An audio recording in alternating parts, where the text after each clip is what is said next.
Bismillahirrahmanirrahim. Assalamualaikum warahmatullahi wabarakatuh.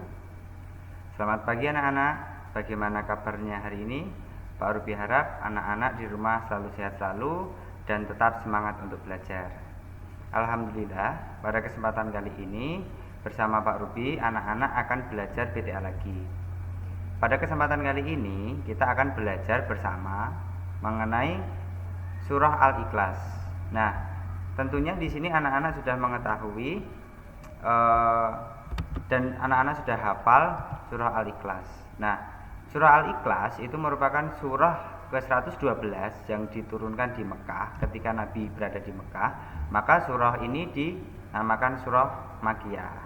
Nah, surah Al-Ikhlas ini menerangkan bahwa ketika Nabi Muhammad ditanya oleh orang-orang Quraisy tentang adanya Tuhan yaitu Allah, maka turunlah surah Al-Ikhlas ini. Nah, Pak Ruby yakin anak-anak semuanya sudah tahu surah Al-Ikhlas. Al-Ikhlas itu adalah surah yang sering kita namai dengan Qulhu. Nah, ini merupakan ayat di mana surah Al-Ikhlas itu. Surah Al-Ikhlas terdiri dari 4 ayat. Coba Pak Ruby bacakan dan Pak Ruby bacakan juga arti dan maksudnya dari setiap ayat. Bismillahirrahmanirrahim. Qul huwallahu ahad, Allahus somad, lam yalid walam yulad, walam yakul lahu kufuwan ahad. Nah, itu merupakan 4 ayat dari surah Al-Ikhlas. Apa arti pertama dari ayat Al-Ikhlas ini? Yang pertama adalah qul huwallahu ahad. Artinya adalah katakanlah Dia Allah yang Maha Esa. Artinya ayat pertama mengatakan bahwa Allah itu hanya satu, Esa itu satu. Jadi tidak ada Tuhan selain Allah. Jadi siapa yang mempercayai bahwa Tuhan ada selain Allah itu merupakan musyrik. Nah, bagi kita umat Islam tidak boleh ya. Kemudian yang kedua adalah Allahus somad.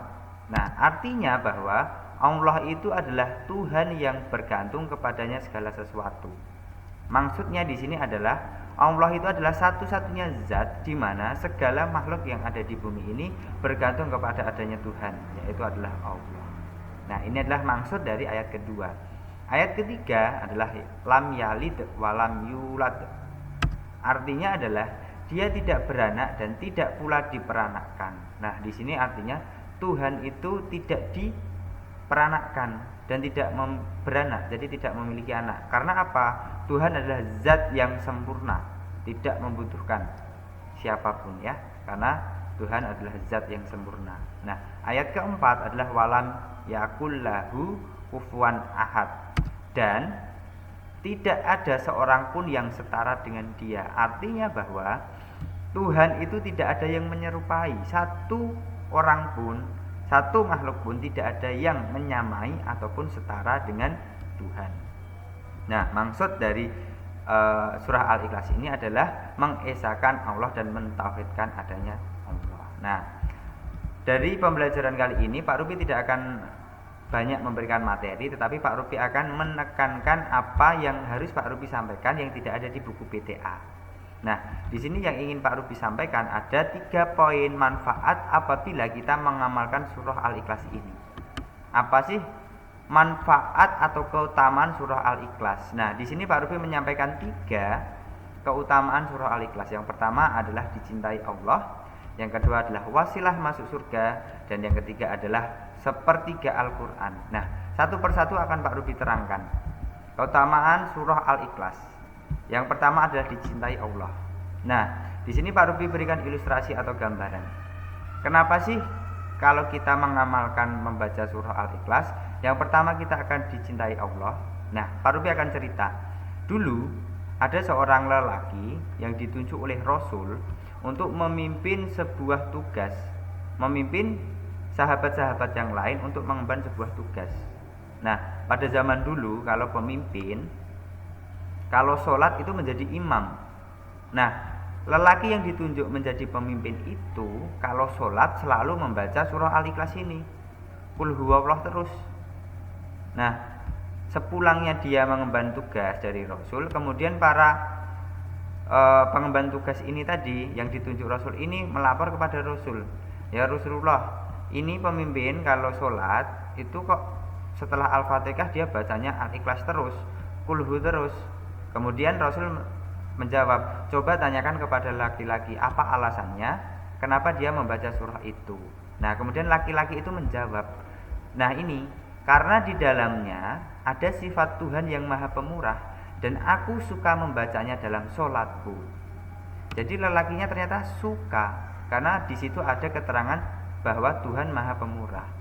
Nah setelah jawaban itu didengar Rasul, disampaikan kepada Rasul, kemudian Rasul bersabda, biruhu annallaha yuhibbuhu, sampaikanlah kepadanya bahwa Allah itu menyukainya. Nah jadi bahwasannya dari hadis ini anak-anak kita bisa mengamalkan kalau membaca dengan suka membaca surah Al-Ikhlas ini dalam sholat, insya Allah kita juga akan dicintai oleh Allah. Itu adalah keutamaan pertama. Nah kemudian yang keutamaan kedua adalah wasilah masuk surga. Nah ceritanya begini, kenapa sih kalau kita suka membaca surah Al-Ikhlas kita bisa mengetahui wasilah masuk surga?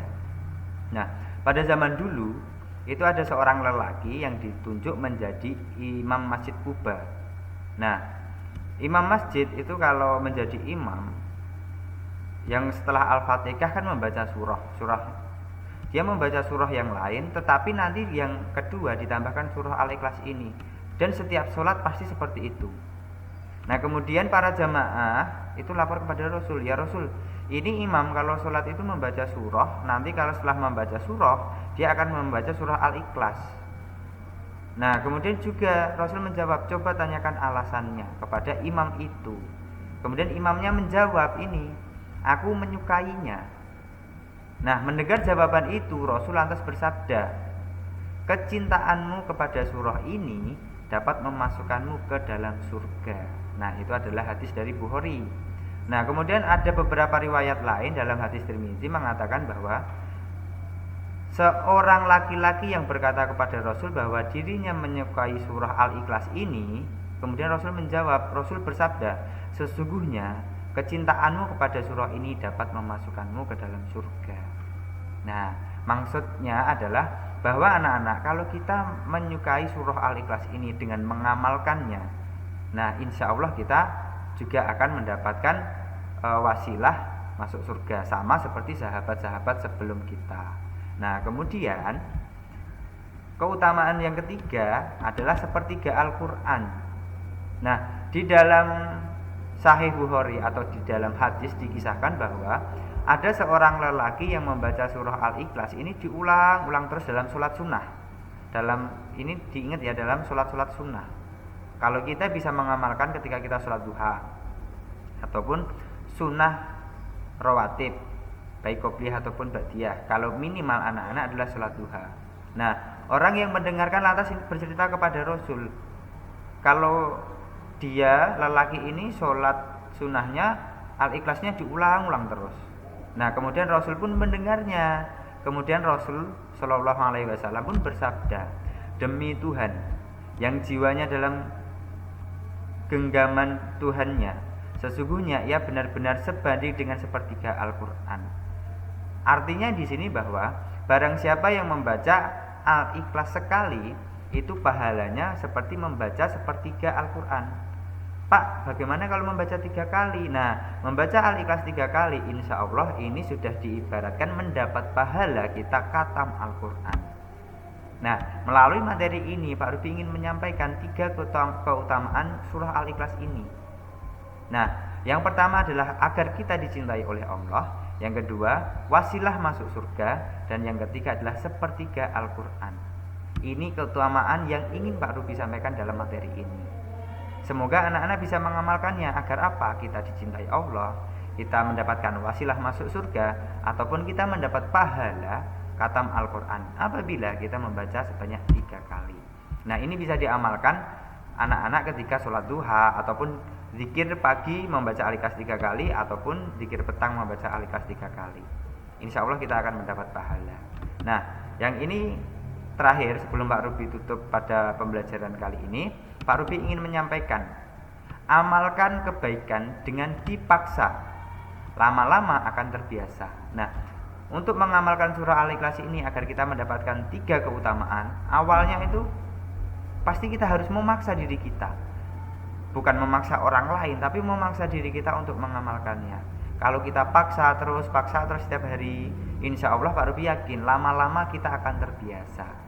Nah, sekian dari Pak Ruby.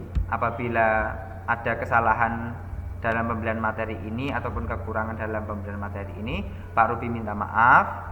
Sampai jumpa minggu depan. Wassalamualaikum warahmatullahi wabarakatuh.